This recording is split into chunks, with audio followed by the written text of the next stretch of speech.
इस वक्त की बड़ी खबर, पूर्वी यूक्रेन में रूस आर्मी ने तेज किए हमले। रॉकेट लॉन्चर से यूक्रेन आर्मी पर बहुत बड़ा हमला।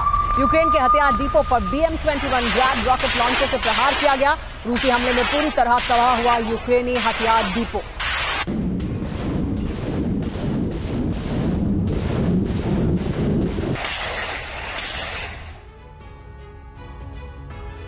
अक्टूबर में बेलारूस में एक खास मिशन की शुरुआत हुई थी। रूस और बेलारूस ने तब एक जॉइंट फोर्स बनाई थी।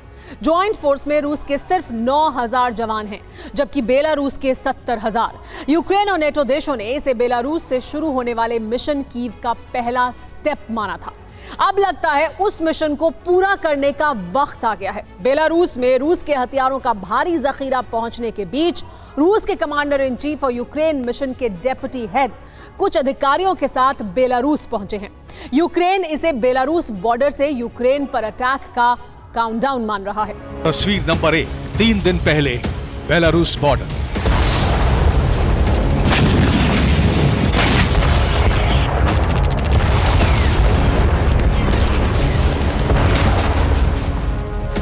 बेलारूस पर युद्ध नहीं हो रहा है, लेकिन हालात बिल्कुल जंग जैसे हैं। खून जमाने वाली सर्दी में रूस और बेलारूस की सेना युद्धाभ्यास कर रही है। वॉर प्रैक्टिस पिछले कई दिनों से जारी है।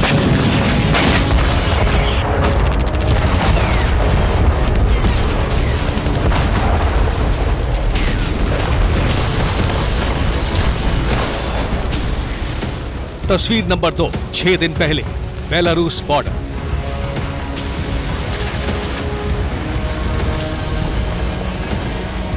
बेलारूस में ट्रेन से एक बार फिर हथियारों का जखीरा पहुंचा। बख्तरबंद गाड़ियां, टैंक और गोला बारूद को लेकर पहुंचने वाली ये दूसरी ट्रेन है।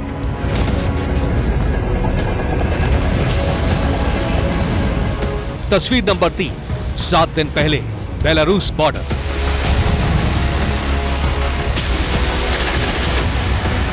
रूस से चली एक मालगाड़ी बेलारूस पहुंची। Tank, armoured vehicle, military truck का एक बहुत बड़ा जखीरा बेलारूस पहुंचा था। ट्रेन से अनलोड करने के बाद इन गाड़ियों को बॉर्डर पर रखा गया है। यहीं लगातार युद्धाभ्यास चल रहा है।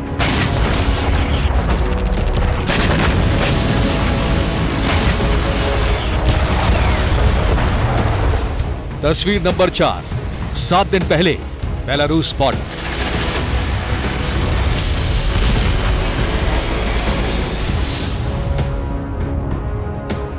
बेलारूस में S-400 के बाद अब कई और एयर डिफेंस की तैनाती कर दी गई है।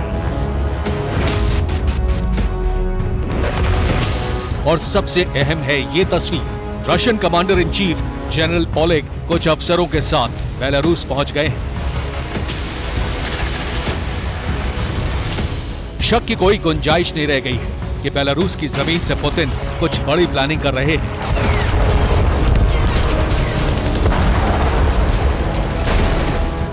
यही वजह है कि ज़ेलेंस्की ने भी अपनी सेना को तैयार रहने को कहा है। लेकिन सवाल है कि आखिर प्लानिंग क्या है? क्या कीव पर कब्जे का मिशन शुरू होने वाला है? TV9 भारतवर्ष आज आपको रूस के हमले का ब्लूप्रिंट बताने जा रहा है।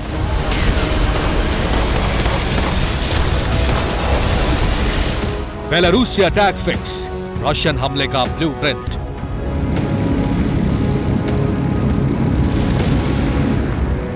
कुछ इंटेलिजेंस एजेंसियों के मुताबिक रूस बेलारूस की सीमा से यूक्रेन पर बड़ा हमला करने वाला है।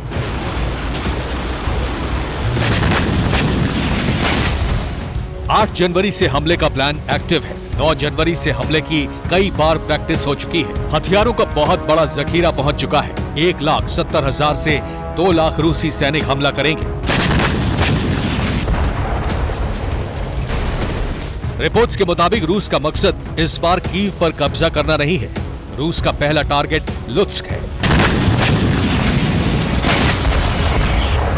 लुत्स्क बेलारूस बॉर्डर से 125 किलोमीटर दूर है।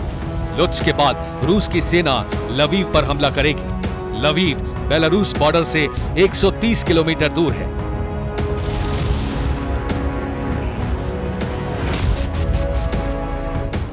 रशियन प्लानिंग के मुताबिक कीव के बाहरी इलाके चेरनिहिव के पास 4,000 रशियन आर्मी यूक्रेन की सेना को उलझा कर रखेंगे।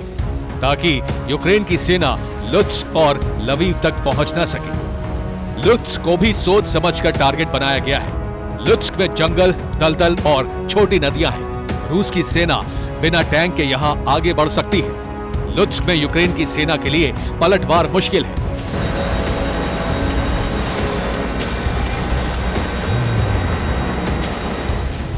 रूस के जनरल सुरोविकिन का प्लान पोलैंड से लगी यूक्रेन की सीमा को सील करना है, ताकि यूक्रेन को पश्चिमी देशों से हथियारों की सप्लाई रोकी जा सके।